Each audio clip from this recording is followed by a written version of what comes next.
Good afternoon. It's once again Friday at 5:30 in the p.m. And this is your host for the next 25 minutes of Hotline 21, the most interactive television show in America. And that's because you, the audience, sets the pace, decides the tone, and we're always delighted to give you a report from Washington, D.C. Of course, we've been on a roll in the House of Representatives. Every week we are just passing good stuff, good legislation. It was the FAIR Act this week, and it just simply means that you don't have to succumb to forced arbitration when there's conflict, and we think that is a good thing. So Nancy Pelosi is to be commended, I think, once again, for her leadership. And we are delighted. I've got a very busy week. I actually came in this morning because I wanted to attend the funeral of Dr. Cherie G. Steele Mitchell, which was at Trinity United Church of Christ. Cherie is a dear friend of mine. She also is the mother of Alderman John Steele and retired appellate court justice John Steele. And of course her son John was both of those. And her granddaughter is Kari Steele, who is president of the Metropolitan Water Reclamation District, and we wanted to express to them our condolences. But actually, I knew their mother before I knew either one of them, and Cherie was 91 years old. We all made little jokes because she used to run with a group of us, and we didn't know that she was a little bit older than we were. And none of us, the rest of us, not 91, we're not so far behind.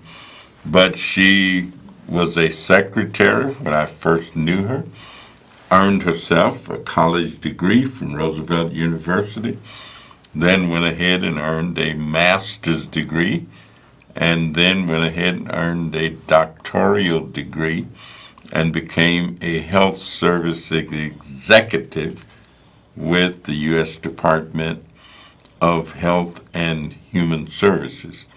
It was health education and welfare much of the time. So I've had a good week. We were supposed to have with us this afternoon Mr. Ron Hearns, representing the West Side American Jobs Center. And Ron was going to talk about jobs in the hospitality industry.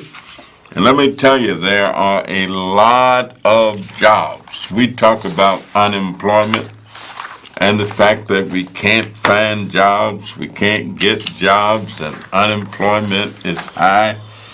But let me tell you, if you're looking for a new career, Hospitality Hires Chicago Retail, there's going to be a hiring event Wednesday, September the 25th. That's going to be including the Illinois Hotel and Lodging Association, the Near South Planning Board, the Illinois Restaurant Association, Chicago Loop Alliance, Chicago Cook Workforce Partnership, and the Magnificent Mile Association. You can call them 312-281-7925, or you can visit them online, and that's https rebrand HHCR. Or you can just call my office if you want to know some more about it.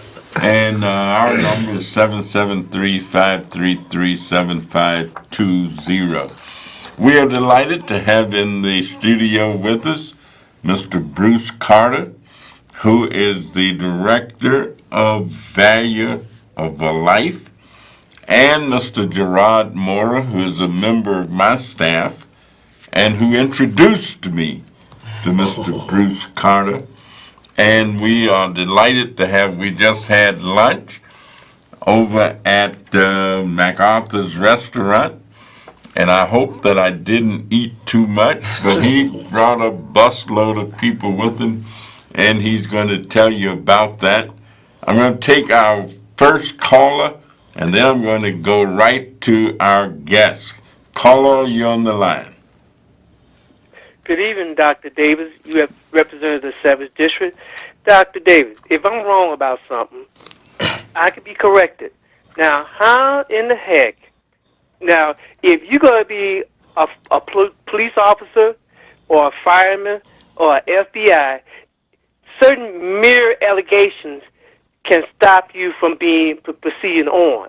Now, how in the heck we have a person sitting on the Supreme Court in the White House telling our intelligence agency take a week? They did not do the time required to do a in-depth investigation. And now they have all these other allegations that come out. And once again, the White House is telling our intelligence agencies what to do. It's like having, how can I put it? It's like having the three stooges that in the surgical room and they don't have no experience whatsoever. They want to tell somebody what to do. It's like having a person with a PhD and they got to listen to a person with a GED. It doesn't make any sense whatsoever. And then we have this current person as calling our president, making certain types of comments. He putting his mouth in motion before he put his brain in gear, and now we have a U.S. congressperson's life in jeopardy because he goes bumping off his gums. Didn't do the work, saying that this one congressman was dancing in the streets when the World Trade Center come down. How in the heck can he still be the leader of the free world? I'm sorry, I gave you a lot. If I'm wrong about anything, stop me dead in my tracks, and I'm going to hang up and listen to your reply. All right, you're so right, and I'm going to answer you as we get into the conversation, because what you've raised and what you've been raising, we've been talking about every place that I've been all week. So I will answer in a second. But let me welcome Mr. Bruce Carter and ask him, what are you doing in Chicago?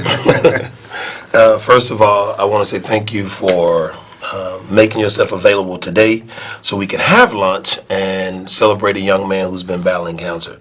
I'm on a 40-day, 40-night tour called the I Think Solution Tour. And the purpose of the tour is to visit cities just like Chicago and bring solutions to some of the major issues like senseless violence and homelessness. And I've been here for a couple of days. I'm here for 2 more days. But in the process, I think the most important thing we need to do is we need to meet people who have the desire, the fortitude to get results. And that's how I met this young man. And so we spent some time together last night, and we've been locked at the hip because no matter how much money you spend, if you don't have a solution-based mindset and you don't have people that's truly there to implement and be responsible, then you can't get anything done. And so I don't want Chicago to be America's best city because I'm from Dallas, but I want Chicago to be a close second, if that's fair to say, holistically. You know, I was amazed as you introduced me and us to some of the people with you. Could you tell us how you put that group together, or how you got that group together? I will. As I said, this is a 40-day, 40-night tour, and I live by 2 things, faith and favor. But if you're going to go into our urban cores and deal with some of the real issues, you need to be around people who are the issues. So what that means is when you have a man who has done 20 years in prison, who was on drugs for 30 years, and now he's a recovery coach, He knows how to deal with drugs and can inspire people to get off. If you talk about mental health, I know I have 3 people on tour that take medicine. I mean, medicine that one lady left her medicine, she was a different person without the medicine. And so those are some issues that are real. We have a millionaire that's on the tour with us. I mean, this man was retired, but he believes in the homeless movement because that's what his mom did. We have young people. You know, sometimes there's a disconnect between the generations. And so I wanted to be able to have insight how this person functions in this space. Do they really know what it means to go to work? You know, we're talking about the jobs that's available, and I like to talk about connective workforce development. So the jobs can connect to the skill set of those that's in the vicinity of where the jobs is available. And so that's why those 20 people are very different, and it's important. Gerard, let me ask you, how did you meet the group? Oh, okay. So the guy Charles, who's a part of his group as well, we grew up together. We used to call ourselves rappers. So we used to go in the studio and every day. And he called me. He found out I was running for office, and he said he wanted to assist me in that. And he told me, I need you to meet my friends. They traveling all over the country trying to deal with the dealing with the mental health crisis and the violence in the community.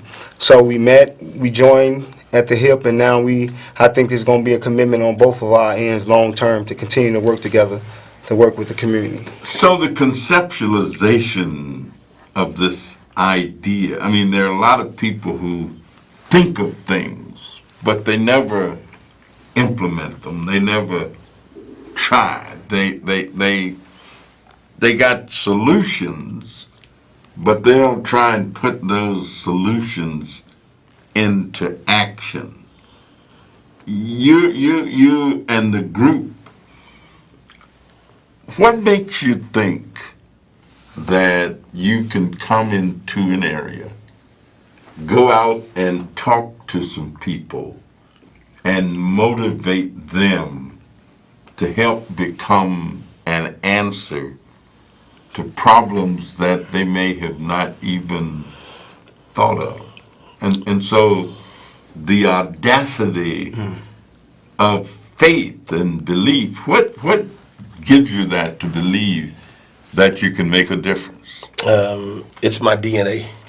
I believe I was born to be uncomfortable. That's when I'm at my best. But more importantly, I truly believe that if I don't do it, who will? And when you continually go into a city, regardless of what the city is, I always have a person that tells me, you don't understand this city. You don't understand Chicago. I have some emails, so we gather information. So a gentleman named Robert has already emailed here in Chicago and said, have you heard of the offset? I'm like, no. That means that you don't come into this city and do, because we don't want outsiders. And, I said, okay, I got that. Mm-hmm. But what I have found, I probably have 20 numbers that are from Chicagoans, business owners on the east, the west, and the south side, saying, I want to meet with you. I have gentlemen that are Muslim brothers. I have gentlemen who are older and younger, and I'm continually meeting with them. So I don't even think anymore. I know it works, and I believe that my gift is something inside of me. When I talk with people long enough and they see my body at work, it allows them to give me a little more leeway than what they might give someone else. 2 other questions. One is the young man that we had lunch with who has been a cancer victim. Yes, sir. And a survivor. It was such a pleasure for me to interact with him because health has been much of my professional work prior to running for public office. I've worked at clinics and I've served on the boards of hospitals. I've been a member of the American Public Health Association, the National Association of Health Centers, the NMA. Health is once I discovered the value, I often say this, health is wealth.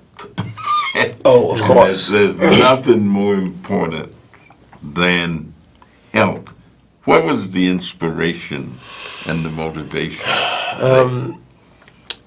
If you ever have a chance to impact someone's life who has a good spirit in spite of, so I had a chance to meet this young man one time, and to know that he's been dealing with cancer since he was 3. Now he's 17, and his body shows you that, from the bone marrow to the chemotherapy.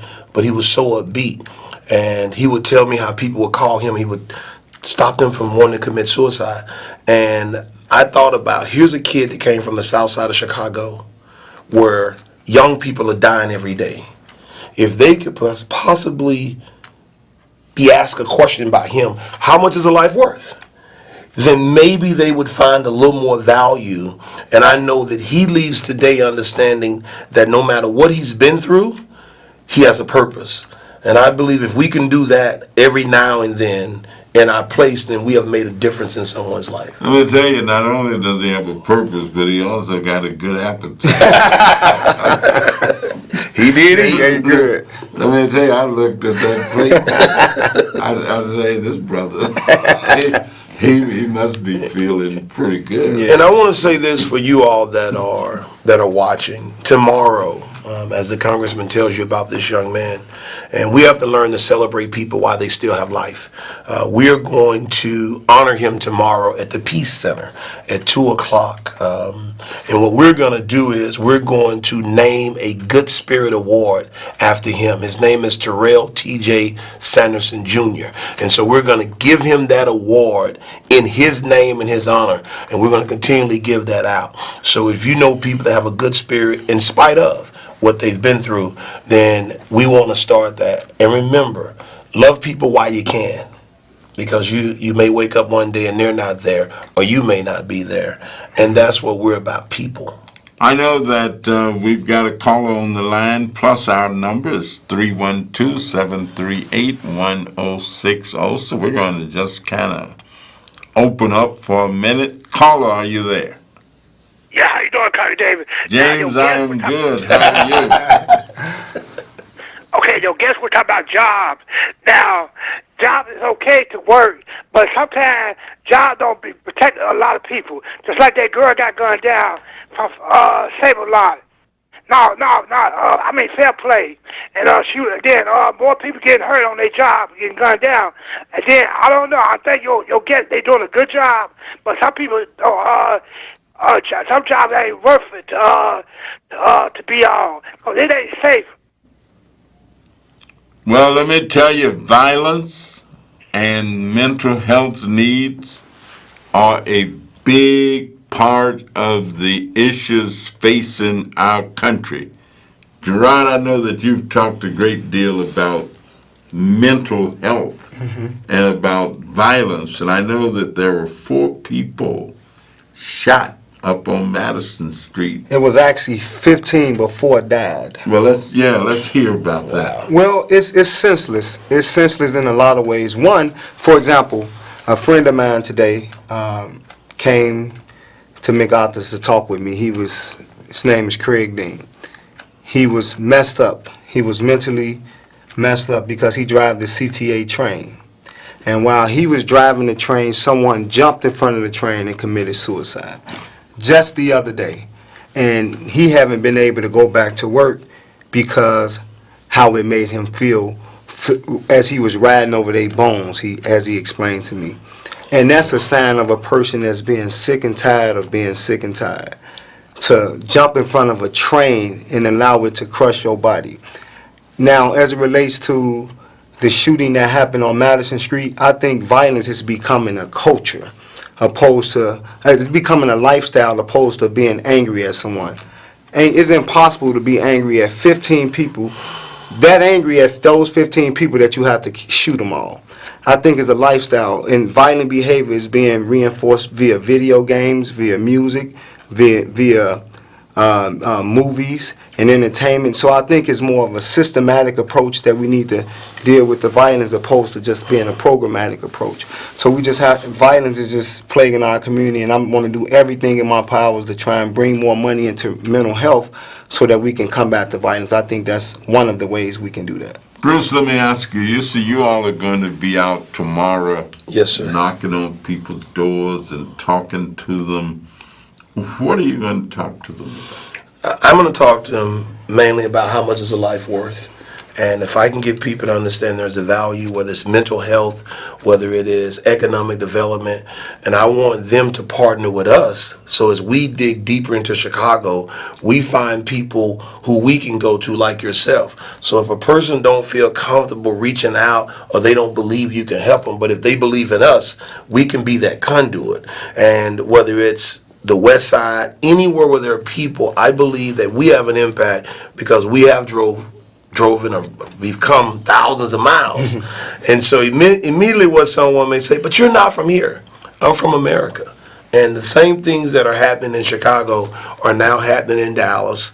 And, you know, Dallas went upside down when 41 people died in 1 month. They were like in a frenzy. That's a weekend or something. And so now we have to, I believe this. I believe what you said about it's part of our society and it's becoming normalized, or it's became normalized. But I also believe this. I believe that if you give someone a reason to wake up in the morning, you give them a reason to stay free, you show them that they have value, and you give that through opportunity, I believe that some of our young men will change that. And when you have a lot of our young men who have been abandoned by their fathers, who are at a loss, then we have to come in and try to be those father figures, those people they can trust. And then we'll change this. But we can't give up. We can't say that's the way it's going to be. And we can't disregard the fact that it's Chicago versus Dallas or Philadelphia, because I believe we all have a responsibility to do what we can across this country. Now let me ask you, somebody had to pay for this trip to across the country. You gotta raise money. Yes, sir. You gotta beg. And you gotta ask people for help. How does the organization get its resources? Okay. I'll say this. I said I live off of faith and favor, and God has been tremendously faithful. The gentleman the other big old guy, the big guy. You know, we got jokes. He'll get to see this. James Wright. He is the founder of the Right Way Foundation, but his son is a professional basketball player. And that's how I met TJ. And his son has been very, very, very gracious to us. And he called today from Spain, wanted to know how it went.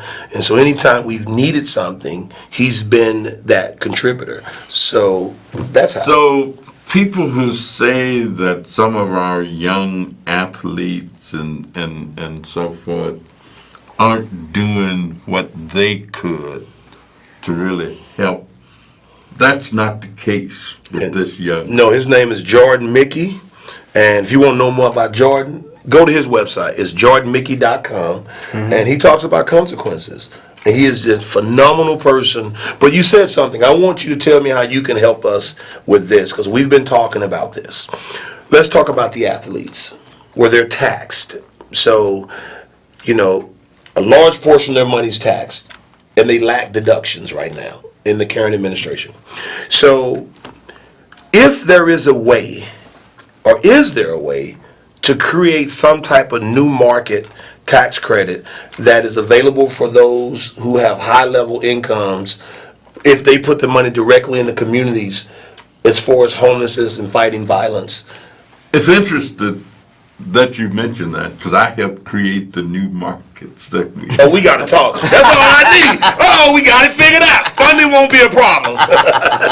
The original new market tax credit that we work off of now, J.C. Watts, Okay. former football player, Know him. Republican member of Congress, Know him? Jim Talent, Okay. and myself were the three sponsors We got to of the sponsor new this. market tax credit bill while Bill Clinton was still president. Okay. It was the last bill that Bill Clinton signed into law while he was president, and we just renewed it, which means that legislation often sunsets, and so you may have to renew it next year. Okay. Sometimes you can make them permanent, but a lot of things actually sunset. Our time is just about gone. As a matter of fact, it is gone. But let me just thank both of you for being with us, and I've certainly enjoyed meeting you. And I think the thing that we're leaving our viewers with is that if you believe that you can make a difference. I mean, people who know me know that I just love poetry. So I end with one of my favorites. Gerard, thank you. A woman named Helen Steiner Rice wrote this.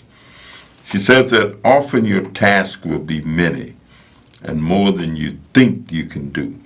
But start out today with faith in your heart and climb till your dreams come true. Often the roads will be rugged and the hills insurmountable too. But God is a mover of mountains. There's nothing that God cannot do. So start out today with faith in your heart and climb till your dreams come true. Keep climbing. We'll see you next week. It's been a pleasure.